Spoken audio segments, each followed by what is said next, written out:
Abhi report ready ಆಯ್ತಾ? ಅವ್ರು ಇನ್ನೇನು ಬಂದ್ಬಿಡ್ತಾರೆ. ಲಾಸ್ಟ್ ಲೈನ್ ಮುಗಿಸ್ಬಿಡ್ತೀನಿ. ನಮಸ್ಕಾರ ಮೇಡಮ್. ನಮಸ್ಕಾರ. ಬಜೆಟ್ ಎಲ್ಲ ರೆಡಿ ಆಯ್ತಾ? ರೆಡಿ ಆಗಿದೆ, ಕೂತ್ಕೊಳ್ಳಿ.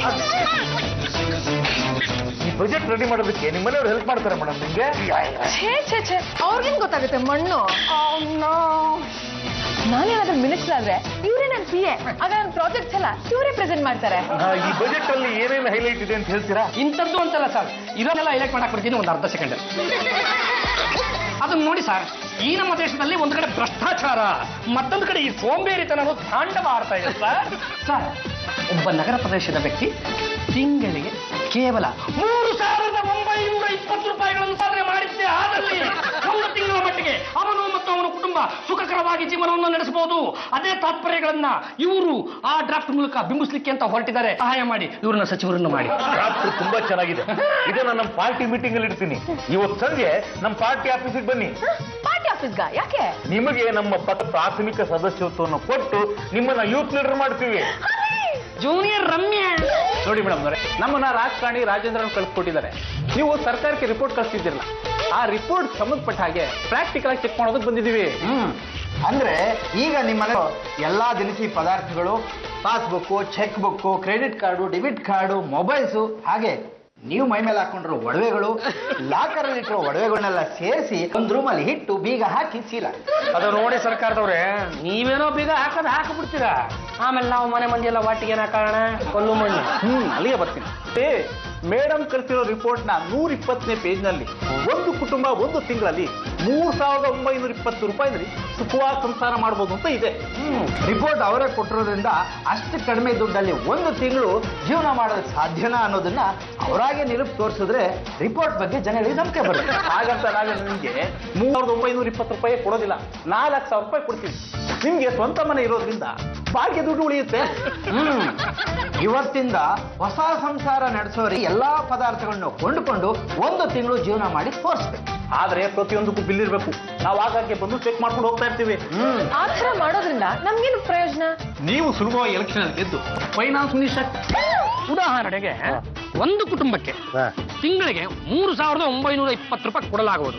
ಅಷ್ಟೇ ಕಡಿಮೆ ಮೊತ್ತದಲ್ಲಿ ಒಂದು ತಿಂಗಳು ಸಂಸಾರ ಮಾಡಿ ತೋರಿಸ್ಬೇಕು. ಈಗ ಬರೀ 3,920 ಅಂದ್ರೆ ಬರೀ ಅಷ್ಟೇ ಅಲ್ಲ, ಒಂದು ರೌಂಡ್ ಫಿಗರ್ 4,000 ಅನ್ಕೊಳ್ಳಿ, 80 ರೂಪಾಯಿ ಎಕ್ಸ್ಟ್ರಾ. ಅಷ್ಟರಲ್ಲಿ ಜೀವನ ಮಾಡಿ ತೋರಿಸ್ಬೇಕು.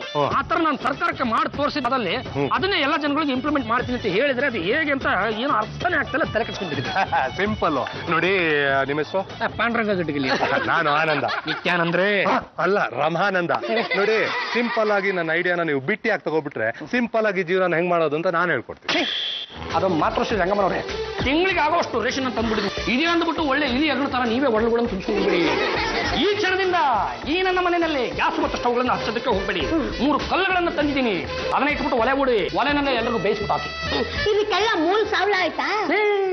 ಮಾಮೂಲಿ ಅಂಗಡಿಯಿಂದ ತಂದಿದ್ರೆ ಬರೀ 13,000 ರೂಪಾಯಿ ಬಿಲ್ಲ ಕೈ ಕೊಟ್ಟಿರೋರು. ತಂದಿರೋದು ನ್ಯಾಯ ಬೆಲೆ ಅಂಗಡಿಯಿಂದ 300 ರೂಪಾಯಿನಲ್ಲಿ ತಿಂಗಳು ಸಂತೆ ಮುಗಿದು ಹೋಯ್ತು.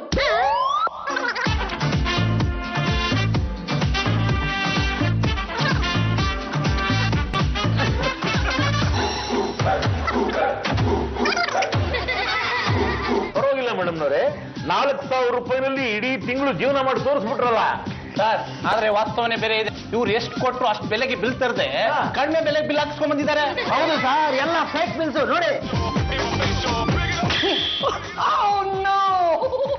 ಇವನು ನಿತ್ಯಾನಂದ ಅಲ್ಲ ಸರ್, ನನ್ನ ಸ್ನೇಹಿತ ರಮಾನಂದ ಅಂತ. ಅಲ್ಲ, ನೋಟ್ ನಿತ್ಯಾನಂದ. ಇವ್ನು ನಿಮ್ ಜೊತೆ ಸೇರ್ಕೊಂಡು ಏನೋ ಅವ್ಯವಹಾರ ಮಾಡ್ತಾ ಇದೆ ಅಂತ ನಮ್ ಗಮನಕ್ಕೆ ಬಂತು. ಸ್ಟೇಷನ್ ಕರ್ಕೊಂಡು ಹೋಗಿ 2 ಬಿಡ್ಸು ಸತ್ಯ ಬಾಯ್ಬಿಟ್ಟ. ಜನಗಳ ಹಿತದೃಷ್ಟ ಇದು ತುಂಬಾನೇ ಒಳ್ಳೆ ಪ್ರಾಜೆಕ್ಟ್. ಇದೇನಾದ್ರು ಸಕ್ಸಸ್ ಆಗ್ಬಿಟ್ರೆ ಇವ್ರ ಪಕ್ಷನೇ ಆಡಳಿತಕ್ಕೆ ಬಂದ್ಬಿಡುತ್ತೆ. ಹಾಗಾಗಬಾರ್ದು. ಈ ಪ್ರಾಜೆಕ್ಟ್ ಅನ್ನ ಹಾಳು ಮಾಡುವಂತ ಆಡಳಿತ ಪಕ್ಷ ಸಣ್ಣಪ್ಪನವರು ದುಡ್ಡು ಕೊಟ್ಬಿಟ್ಟು ಈ ಕೆಲಸ ಕೊಟ್ರು. ನಾನು ಹೀಗೆ ಮಾಡಿದೆ ಸಿಂಪಲ್ ಆಗಿ. ನೋಡ್ರಿ, ಸುಳ್ಳು ಬಿಲ್ಗಳನ್ನ ಕೊಟ್ಟು ಸರ್ಕಾರನ ತಪ್ಪು ದಾರಿಗೆ ಎಳಿತಿದ್ದೀರಾ ಅಂತ ಒಂದು ರಿಪೋರ್ಟ್ ಬರೆದು ಪ್ರಾಜೆಕ್ಟ್ ನ ಸ್ಟಾಪ್ ಮಾಡ್ತೀವಿ. ಸರ್, ಅದು ತುಂಬಾ ಒಳ್ಳೆ ಪ್ರಾಜೆಕ್ಟ್ ಸರ್, ಜನಗಳನ್ನ ನೆನೆಸ್ಕೊತಾರೆ ಸರ್. ಈ ಗೇಟ್ ಮುಂದೆ ಬರೋ ಅಚಾನಕ್ ಸಂಬಂಧಗಳನ್ನ ನಂಬೋದಕ್ಕೆ ಹೋಗಬಾರ್ದು. ಸರ್, ಏನೋ ಮಿಸ್ಟೇಕ್ ಆಗೋಯ್ತು. ನೆಕ್ಸ್ಟ್ ಟೈಮ್ ಕರೆಕ್ಟ್ ಆಗಿರೋ ರಿಪೋರ್ಟ್ ನ ರೆಡಿ ಮಾಡ್ಕೊಡ್ತೀನಿ. ಸಾಕು ಸುಮ್ಮನಿರಮ್ಮ. ಸುಳ್ಳು ದಾಖಲೆ ಕೊಟ್ಟು ಸಾಕಷ್ಟು ಅವಮಾನ ಮಾಡಿದ್ಯಾ. ಇನ್ನೊಂದೇನಾದ್ರೂ ಅವಕಾಶ ಕೊಟ್ರೆ ನಮ್ಮ ಪಕ್ಷ ನಿರ್ಣಾಮ ಆಗುತ್ತೆ. ಆದ್ರಿಂದ ನಿನ್ನನ್ನ ನಮ್ಮ ಪಕ್ಷದಿಂದ ಉಚ್ಚಾಟನೆ ಮಾಡಿದ್ದೀನಿ.